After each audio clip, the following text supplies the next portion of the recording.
ധർമ്മസ്ഥലയിൽ അസ്ഥികൂടം ലഭിച്ചിരിക്കുന്നു. മണ്ണിൽ മൂടിയ രഹസ്യങ്ങൾ ഓരോന്നോരോന്നായി പുറത്തു വരുമ്പോൾ കൊലപാതക പരമ്പരകൾ ഒരു ദാക്ഷിണ്യവുമില്ലാതെ നടത്തിയ ധർമ്മസ്ഥലയിലെ അധികാര ഭീകരന്മാരുടെ നെഞ്ച് കൂടുതൽ കൂടുതൽ പിടച്ചു തുടങ്ങിയിരിക്കുന്നു. 6-ാം പോയിന്റിൽ അസ്ഥികൂടം കണ്ടെത്തിയിരിക്കുകയാണ്.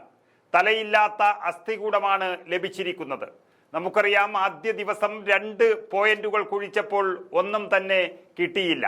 സമയം ഏറെ എടുക്കും എന്നതിനാൽ 2-ാം ദിവസം 3 ബാച്ചുകളാക്കി 3ഉം 4ഉം 5ഉം പോയിന്റുകൾ കുഴിക്കുകയായിരുന്നു. എന്നാൽ 2-ാം പോയിന്റിൽ നിന്ന് പിന്നീട് ID കാർഡുകളും വസ്ത്രങ്ങളും കണ്ടെത്തി എന്നുള്ള വാർത്തകൾ പുറത്തു വന്നു. എന്നാൽ 6ഉം 7ഉം 8ഉം പോയിന്റുകൾ അതേ രീതിയിലായിരിക്കുമെന്നും പ്രളയമടക്കം പ്രകൃതി ദുരന്തങ്ങൾ സംഭവിച്ച നേത്രാവതി പുഴയുടെ തീരം അതാണെന്നും പറഞ്ഞ് ഇന്നലെ തുടങ്ങിയ മണ്ണുമാന്തലിൽ വലിയ പ്രതീക്ഷ വെക്കാതെ 9-ാം പോയിന്റിൽ നിന്നായിരുന്നു പ്രതീക്ഷയൊക്കെ ഉണ്ടായിരുന്നത്. എന്നാൽ എല്ലാവരെയും ഞെട്ടിച്ചുകൊണ്ട് 3-ാം ദിവസം, അതായത് 6-ാമത്തെ പോയിന്റിൽ നിന്ന് തന്നെ അസ്ഥികൂടം കണ്ടെത്തിയിരിക്കുന്നു. 2 അടി താഴ്ചയിൽ കുഴിച്ചപ്പോഴാണ് അസ്ഥികൾ കണ്ടെത്തിയിരിക്കുന്നത്. മനുഷ്യൻ്റേതാണോ എന്ന് സ്ഥിരീകരണം ഉണ്ടാക്കാൻ വേണ്ടി മാത്രം പരിശോധന നടത്തുകയാണ്. കാരണം തലയില്ലാത്ത അസ്ഥികൂടമാണ് കണ്ടെത്തിയത് എന്നുള്ളത് കൊണ്ട് മനുഷ്യൻ്റേത് ആണോ എന്നുള്ളത് കണ്ടെത്തേണ്ടിയിരിക്കുന്നു. അത് മാറാൻ സാധ്യതയില്ല. അതിലും നിർത്താതെ സ്ഥലത്ത് കൂടുതൽ പരിശോധനകൾ നടത്തി വരികയാണ് അന്വേഷണ സംഘം. കേന്ദ്രത്തിലേക്ക് തിരിച്ചു വിളിച്ചു എന്ന വാർത്തകൾ വരുന്നതിനിടയിലും ഇന്നലെ പ്രത്യേക അന്വേഷണ സംഘം അഥവാ SITയുടെ തലവൻ പ്രണബ് മൊഹന്തി ബംഗളൂരുവിൽ നിന്ന് ധർമ്മസ്ഥലയിലേക്ക് നേരിട്ടെത്തി കാടിനകത്ത് കുഴിച്ചു നോക്കിയ പോയിന്റുകളെല്ലാം നേരിട്ട് പരിശോധന നടത്തുകയായിരുന്നു. സാക്ഷി പറഞ്ഞതനുസരിച്ച് അന്വേഷണ സംഘം അതിര് കെട്ടി സുരക്ഷിതമാക്കിയ 8 പോയിന്റുകളാണ് ഇന്ന് രാവിലെ മുതൽ ബാക്കിയുണ്ടായിരുന്നത്. 5 പോയിന്റുകൾ ഇന്നലെ തന്നെ നോക്കി തീർന്നതാണ്. ഇതിൽ കാടിനുള്ള 3 എണ്ണമാണ് ഇന്ന് കുഴിച്ചത്. അതിലാണ് ആദ്യത്തേത് 6-ാം നമ്പർ കുഴിക്കുമ്പോഴേക്കും അസ്ഥികൂടം കണ്ടെത്തിയത്. 7ഉം 8ഉം പോയിന്റുകൾ കുഴിച്ചു വരികയാണ്. അതിലാണ് അസ്ഥി കിട്ടിയത്. ബാക്കി വരുന്ന 9 മുതൽ 13 വരെയുള്ള പോയിന്റുകളിൽ 100% അസ്ഥി കിട്ടാൻ സാധ്യതയുണ്ട് എന്ന് കാണിച്ചു കൊടുത്ത മുൻ ശുചീകരണ തൊഴിലാളിയും അന്വേഷണ ഉദ്യോഗസ്ഥരും പ്രതീക്ഷ വെക്കുന്നുണ്ട്. കാരണം അതെല്ലാം പ്രകൃതി ദുരന്തങ്ങൾ സംഭവിക്കാത്ത, മണ്ണ് വന്ന് മൂടാത്ത റോഡരികിലാണ് ഉള്ളത് എന്നുള്ളത് കൂടുതൽ പ്രതീക്ഷ നൽകുകയാണ്. അതിനിടയിലാണ് പ്രതീക്ഷ കുറവായിരുന്ന 6-ാം പോയിന്റിൽ തന്നെ അസ്ഥി കണ്ടെത്തിയിരിക്കുന്നത്. ഇത് ധർമ്മസ്ഥല കൂട്ടക്കൊലപാതകത്തിന്റെ അന്വേഷണത്തിൽ വലിയ വഴിത്തിരിവായിരിക്കുകയാണ്.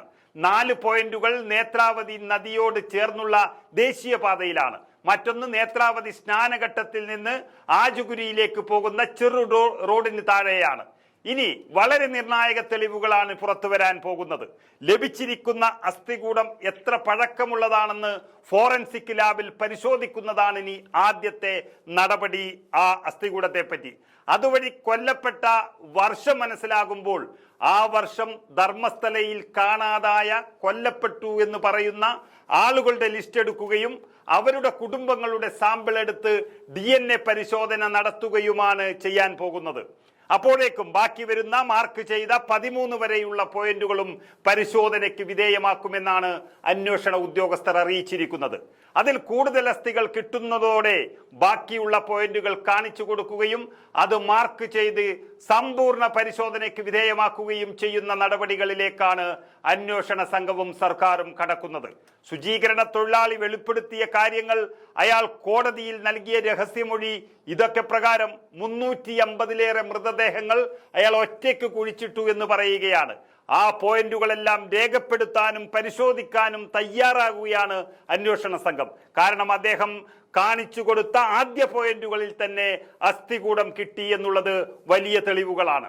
എല്ലാവരും കരുതിയത് അന്വേഷിക്കാനെത്തുന്ന അന്വേഷണ സംഘത്തിന്റെ പ്രവർത്തനമെല്ലാം വെറും പ്രഹസനമാകുമെന്നാണ്. കാരണം അത്രയ്ക്കും വലിയ ഭീകരന്മാരാണ് ധർമ്മസ്ഥലയുടെ കൊലപാതകത്തിനും ധർമ്മസ്ഥലയിലെ ഭൂമി ഭരിക്കുന്നതിനും പിന്നിലുള്ളത്. അതിശക്തമായ പ്രവർത്തനമാണ് പക്ഷേ അന്വേഷണ സംഘം നടത്തി വരുന്നത്. ഇതെല്ലാവർക്കും ഒരു ആവേശമായി മാറി. ധർമ്മസ്ഥലയിലെ കാടുകൾ അരിച്ചു പെറുക്കുകയാണവർ. ഈ ഒരവസ്ഥ വന്നതോടെ, അസ്ഥികൂടവും കിട്ടിയതോടെ പ്രമുഖരെല്ലാം മുങ്ങുന്ന ഒരു സാഹചര്യത്തിലേക്ക് പോകുകയാണ് ധർമ്മസ്ഥല. കാരണം തൊഴിലാളിയുടെ മുൻ ശുചീകരണ തൊഴിലാളിയുടെ മൊഴിയിൽ അവിടുത്തെ മാനേജർ അടക്കമുള്ളവരുടെ പേരുകൾ ഉണ്ട് എന്നാണ് അറിയുന്നത്. അവരുടെ പേരുകൾ വന്ന് അവരെ ചോദ്യം ചെയ്യുകയാണെങ്കിൽ ഒരുപക്ഷെ ഇതിന്റെ മുകളിലുള്ള ആളുകളിലേക്കും പോകും അന്വേഷണം എന്നുള്ളത് വ്യക്തമാകുകയാണ്. അത്രയ്ക്കും കണിശമായ നിർദ്ദേശമാണ് മുഖ്യമന്ത്രി സിദ്ധാരാമയ്യ നൽകിയിരിക്കുന്നത്. ആരാണ് കൊലപാതകത്തിന് പിന്നിൽ, ആർക്ക് വേണ്ടിയാണ് കൊല ചെയ്തത്, എവിടെയാണ് കുഴിച്ചിട്ടത് എന്നൊക്കെ വളരെ വിശദമായി കണ്ടെത്താനാണ് കർണാടകയുടെ സർക്കാർ അറിയിച്ചിരിക്കുന്നത്. ഏതായാലും അസ്ഥികൾ കിട്ടിത്തുടങ്ങി. 7ഉം 8ഉം പോയിന്റുകൾ ഇന്ന് തന്നെ അന്വേഷണം പരിശോധന നടത്തുകയാണ്. ഇത് വലിയ വനഭൂമിയാണ്. അതുകൊണ്ട് തന്നെ നേരിട്ട് പല രംഗങ്ങളും പകർത്താൻ പലതിനും തടസ്സങ്ങളുണ്ട്.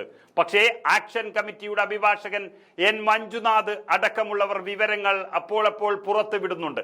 ഏതായാലും ഇന്ന് തന്നെ കൂടുതൽ തെളിവുകൾ ലഭിക്കുമെന്നാണ് ലഭ്യമാകുന്ന സൂചന.